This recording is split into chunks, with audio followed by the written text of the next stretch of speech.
Avez-vous entendu parler de la réforme territoriale? À peine. Normal. Personne n'en parle, sous prétexte que les gens ont d'autres soucis en tête. Et c'est vrai qu'ils en ont. On leur avait promis la baisse du chômage, un meilleur partage des richesses, la mise à contribution de la finance et la défense d'un modèle social efficace et protecteur.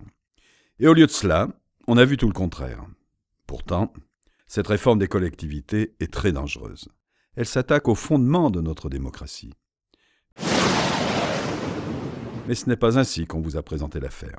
On vous a parlé d'une histoire de millefeuilles qu'il faudrait simplifier, et puis aussi de régions qu'il faudrait regrouper. Mais de quoi s'agit-il dans les faits? Il s'agit de réduire le nombre de régions de 22 à 13 pour atteindre la taille dite européenne, de faire disparaître les conseils généraux, les départements, et de compartimenter les domaines d'intervention des collectivités restantes. 2 collectivités disparaîtraient ou seraient vidées de leur substance, les départements et les communes. 2 collectivités issues de la Révolution française. Ce n'est donc pas une petite réforme.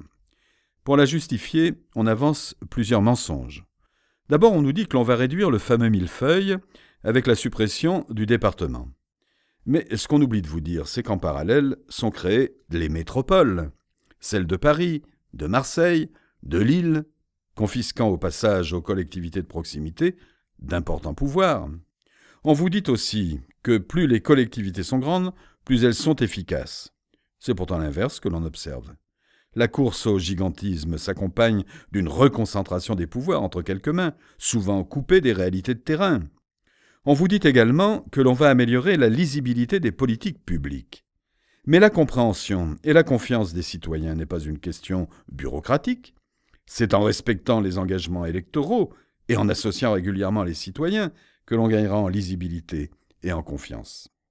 Mais leur principal argument, c'est évidemment de faire des économies en supprimant des doublons. La réalité, c'est qu'il n'y a pas de doublons. D'ailleurs, même les promoteurs de ce projet reconnaissent que les chiffres annoncés, 12 à 25 milliards d'euros d'économies, sont fantaisistes. Les coupes budgétaires se feront bel et bien, pas en supprimant d'hypothétiques gâchis, mais en supprimant des services publics, des hôpitaux, des équipements culturels, et en laissant les infrastructures à l'abandon, réseaux de transport, collèges, lycées.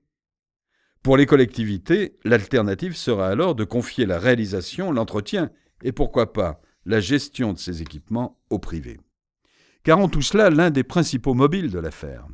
On va dire pro-business, pour parler comme le Premier ministre. Car en réalité, l'objectif de cette réforme voulue par la Commission européenne, c'est d'ouvrir de nouveaux marchés pour les entreprises. Voyons comment.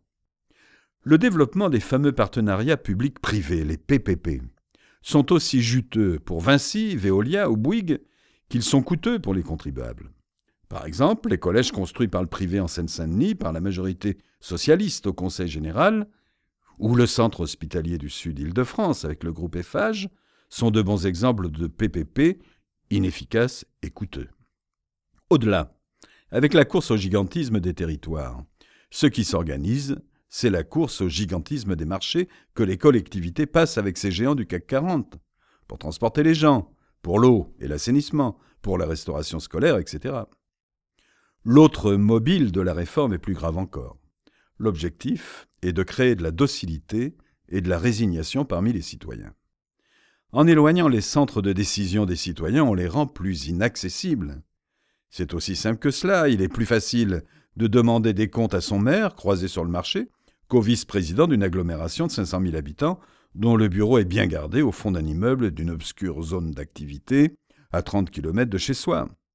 Au final, plus les lieux et décideurs sont éloignés et indiscernables, plus les citoyens ont tendance à se résigner, à ne pas discuter une décision. Une aubaine pour faire avaler la cure d'austérité en cours. Alors il ne faut pas laisser faire. Cette réforme, c'est l'austérité, la concurrence des territoires et à l'arrivée, moins de pouvoir pour vous.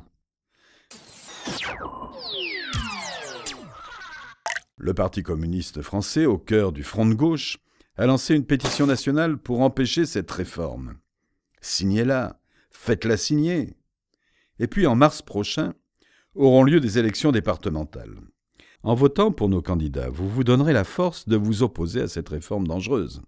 Vous poserez les bases d'une autre réforme, celle d'une indispensable sixième République, donnant plus de pouvoir aux citoyens dans leur ville comme aux salariés dans leur entreprise. Alors, les 22 et 29 mars prochains, ne restez pas chez vous. Votez!